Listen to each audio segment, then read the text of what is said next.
আসসালামু আলাইকুম, সকলকে আরেকবার স্বাগতম জানাচ্ছি টেক ল্যাব বাংলাদেশের ধারাবাহিক ভিডিও লেকচারে। আজকে হচ্ছে রেকটিফায়ারের দ্বিতীয় লেকচার। আর আজকের এই লেকচারের মাধ্যমে আমরা শিখব হচ্ছে কিভাবে একটি হাফ ওয়েভ রেকটিফায়ার কাজ করে। আমরা অসিলোস্কোপের সাহায্যে সেটাও দেখব, ইনপুটে কেমন সিগন্যাল দিলে আউটপুটে কীরকম সিগন্যাল পাওয়া যায় হাফ ওয়েভ রেকটিফায়ারের ক্ষেত্রে।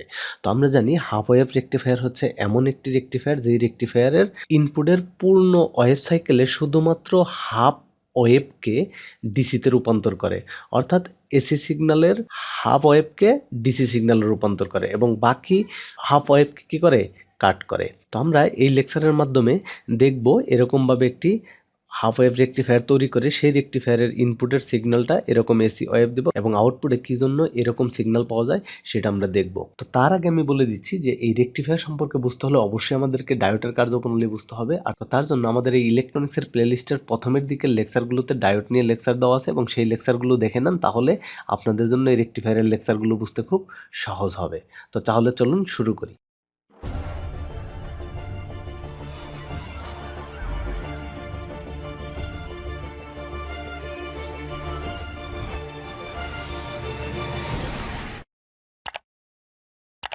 তাহলে শুরুতে আমাদের রেকটিফায়ারের জন্য কি লাগবে, একটি ডায়োড লাগবে। তো আমরা শুরুতে কি নিই, একটি ডায়োড নিই। তো ডায়োড আমরা কোথায় পাবো, এই জায়গায় গেলে আমরা এই জায়গায় দেখতে পাচ্ছি ডায়োড। তো আমরা এই জায়গা থেকে একটা ডায়োড নিলাম এবং এই ডায়োডটাকে আমরা অ্যারেঞ্জমেন্ট করে চেঞ্জ করে নিলাম যে আমাদের এই দিকে আছে। ওকে, তো তারপর আমাদের লাগবে কি, একটা এসি সোর্স, অর্থাৎ আমরা ডায়োডের ইনপুটে কি দিব, এসি সোর্স দিব। যদি আমাদের হাই ভোল্টেজ এসি থাকতো তাহলে আমাদের কি করতে হতো, তাহলে আমাদেরকে ওই হাই ভোল্টেজ এসিকে কমিয়ে নিতে হতো ট্রান্সফরমারের সাহায্যে, যেটা আমরা বিগত রেকটিফায়ারের লেকচারে দেখছি। ডিসি পাওয়ার সাপ্লাই তৈরির ক্ষেত্রে আমরা ট্রান্সফরমার ব্যবহার করে হাই ভোল্টেজ এসিকে লো ভোল্টেজ এসিতে রূপান্তর করি। কিন্তু আমরা এই সফটওয়্যারের মাধ্যমে দেখাবো এবং এই জায়গায় আমরা ভোল্টেজটাকে এই জায়গা থেকেই কমিয়ে দিতে পারবো, যে আমরা 10 ভোল্ট দিব নাকি 100 ভোল্ট দিব, কত ভোল্ট দিব সেটা আমরা সেট করে দিতে পারবো। সেই জন্য আমাদের ট্রান্সফরমার ইউজ করতে হচ্ছে না। ওকে, তো আমরা এটা রাখলাম, এর সাথে এর কানেকশন করে দিলাম এবং এর সাথে আমরা একটা লোড লাগাবো। তো লোড হিসেবে আমরা একটা রেজিস্টর নিই। তো আমরা এই জায়গা থেকে নিয়ে নিলাম একটা রেজিস্টর, এইটা সাপোজ। এটাকে আমরা এই জায়গায় আবার কানেক্ট করে দিই, কানেক্ট করে দিলাম।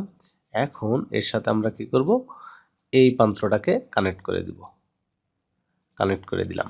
তাহলে আমাদের ইনপুটে একটা লো এসি সিগন্যাল আছে এবং আউটপুটে রেজিস্টার আছে। এখন আমরা ইনপুটে একটা অসিলোস্কোপ লাগিয়ে ইনপুটের সিগন্যালটাকে দেখব এবং আউটপুটে একটি অসিলোস্কোপ লাগিয়ে আউটপুটের সিগন্যালটাকে দেখব। তো আমরা এই জায়গা থেকে একটা অসিলোস্কোপ নিব, ভার্চুয়াল ইনস্ট্রুমেন্ট। এই জায়গা থেকে এই যে আমরা দেখতে পাচ্ছি এই জায়গায় অসিলোস্কোপ আছে, তো আমরা এটাকে নিয়ে আসলাম এই জায়গায়। সাপোজ এটাতে দুইটা চ্যানেল থাকে, চ্যানেল 1 চ্যানেল 2। আমরা এটার চ্যানেল 1-এ কানেকশন করি। এটাকে আমরা এই জায়গায় দিলাম পজিটিভ প্রোবকে পজিটিভে এবং নেগেটিভ প্রোবটাকে আমরা নেগেটিভে লাগিয়ে দিলাম। এরপর আমরা আরও একটি অসিলোস্কোপ নিলাম হচ্ছে ইনপুট দেখার জন্য। তো ইনপুটের আমরা এই জায়গায় একটা লাগাইলাম প্রোব, আর কোথায় লাগাবো, এই জায়গায় একটা প্রোব লাগাবো। ওকে, তাহলে আমরা দুইটা প্রোব লাগিয়ে দিলাম। এখন আমরা দেখব যে এইটা কিভাবে কাজ করে। ওকে, তাহলে এখন আমরা এর জন্য একটা গ্রাফ দেখতে হবে যে এর সিগন্যালগুলো কীরকম থাকে। তো তার জন্য আমরা এই জায়গায় একটা গ্রাফ নিলাম। ওকে, আর আমরা এর জন্য আরেকটা গ্রাফ নিব। এটাকে আমরা আরেকটু বড় করে দেই, বড় করে এটাকেও দিই আমরা। এখন আমরা সেট করব যে এই জায়গায় আমরা কত কত ভোল্টের গ্রাফ দেখতে চাই। ওকে, তাহলে আমরা এটাকে সেট করি হচ্ছে, এর ম্যাক্সিমামটা থাকবে 10 ভোল্ট এবং মিনিমামটা থাকবে -10 ভোল্ট। ওকে, আর এটার ক্ষেত্রেও আমরা সেম কাজটা করি, যে আমার এটা থাকবে হচ্ছে 10 আর এটা থাকবে হচ্ছে -10। ওকে, তো এখন আমরা এইটাকে যদি রান করি তাহলে দেখব এই জায়গায় আমরা ভোল্টেজটাকে কমিয়ে দিই। সাপোজ আমরা এই জায়গায় দিলাম হচ্ছে এসি 6 ভোল্ট। ওকে, তাহলে আমাদের বুঝতে সুবিধা হবে। 6 ভোল্ট দিলাম আর ফ্রিকোয়েন্সিটা 1 হার্টজ রাখলাম, কারণ 50 হার্টজ দিলে এত ছোটো ছোটো গ্রাফ আসবে যেটা আমাদের বুঝতে অসুবিধা হবে, তার জন্য আমরা ফ্রিকোয়েন্সিটাকে কমিয়ে নিলাম। এখন আমরা এই জায়গায় দেখি যে আমাদের এই জায়গায় যেটা দেখতে পাচ্ছি যে ওয়েভগুলো হচ্ছে সাইন ওয়েভ এবং এই ওয়েভের দেখতে পাচ্ছি আমরা শুধুমাত্র পজিটিভ হাফ সাইকেলকে রূপান্তরিত করতেছে কিসে, ডিসিতে, এবং নেগেটিভ হাফ সাইকেলকে কি করতেছে, কাট করতেছে। অর্থাৎ ব্যাপারটা হচ্ছে যে এইটা হচ্ছে ডায়োড, যখন এই জায়গায় পজিটিভ হাফ সাইকেল কাজ করে তখন এই প্রান্ত অ্যানোডে পজিটিভ এবং ক্যাথোডে কি আসতেছে, নেগেটিভ আসতেছে। তাহলে এই ডায়োডটা তখন কি বায়াস হয়, ফরওয়ার্ড বায়াস হয়। সেটা আমরা ডায়োডের লেকচার থেকে অলরেডি জানি যে অ্যানোডে পজিটিভ এবং ক্যাথোডে নেগেটিভ দিলে ডায়োড কি হয়, ফরওয়ার্ড বায়াস হয়। তখন আমাদের এর ভিতর দিয়ে কারেন্ট ফ্লো হতে থাকে এবং লোডে আমরা কি পাই, কারেন্ট পাই।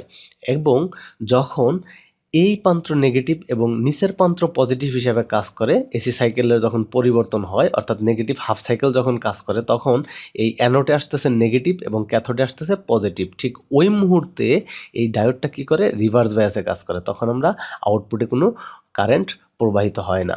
তো তার জন্য ওই অবস্থায় আউটপুটে কি থাকে, জিরো থাকে। তাহলে আমরা এই জায়গায় যদি খেয়াল করি দেখতে পাচ্ছি, এই যে আমরা এই জায়গায় দেখি যে পজিটিভ হাফ সাইকেলে এই আউটপুট পাচ্ছে এবং নেগেটিভ হাফ সাইকেলটা কি হচ্ছে, কাট করতেছে। অর্থাৎ ওই অবস্থাতে ডায়োড কি হয়, রিভার্স বায়াস, এবং লোডে কোনো কারেন্ট প্রবাহিত হয় না। আবার সেম পজিটিভ হাফ সাইকেল আসলে আমরা আউটপুট পাচ্ছি এবং নেগেটিভ আসলে কাট হয়ে যাচ্ছে।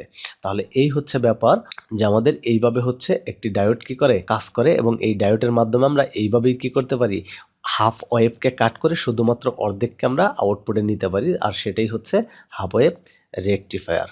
ওকে, তো আমরা এর পরবর্তী লেকচারে এই হাফ ওয়েভ রেকটিফায়ারের অ্যাভারেজ ভোল্টেজ, অ্যাভারেজ কারেন্ট এবং সেই সাথে দেখব আরএমএস ভোল্টেজ এবং আরএমএস কারেন্টের মান বের করা। তো আপনারা যারা এই চ্যানেলকে এখনও পর্যন্ত সাবস্ক্রাইব করেন নাই তারা অবশ্যই চ্যানেলকে সাবস্ক্রাইব করে রাখবেন এবং সেই সাথে আপনার ফ্রেন্ডদের সাথে, কলিগদের সাথে ভিডিও লেকচারগুলো শেয়ার করবেন। আর আপনাদের যদি কোনো রিকোয়েস্ট থাকে অবশ্যই আপনারা কমেন্টের মাধ্যমে আমাকে জানাবেন। আরেকটা ব্যাপার হচ্ছে, আমি যেই সফটওয়্যারের মাধ্যমে এইগুলো সিমুলেশন করি সেই সফটওয়্যারের নাম হচ্ছে সার্কিট উইজার্ড। এটার লিঙ্ক আমি মিডিয়াফায়ারে আপলোড করে এই যে ডিসক্রিপশনে দিয়ে দিচ্ছি। আপনারা অবশ্যই ওই জায়গা থেকে কি করবেন, ডাউনলোড করবেন। তারপরেও যদি কারো ডাউনলোড করতে প্রবলেম হয় অবশ্যই আমাকে কমেন্টের মাধ্যমে জানাবেন। তো ধন্যবাদ সবাইকে, ভিডিওগুলো দেখতে থাকুন। আল্লাহ হাফেজ।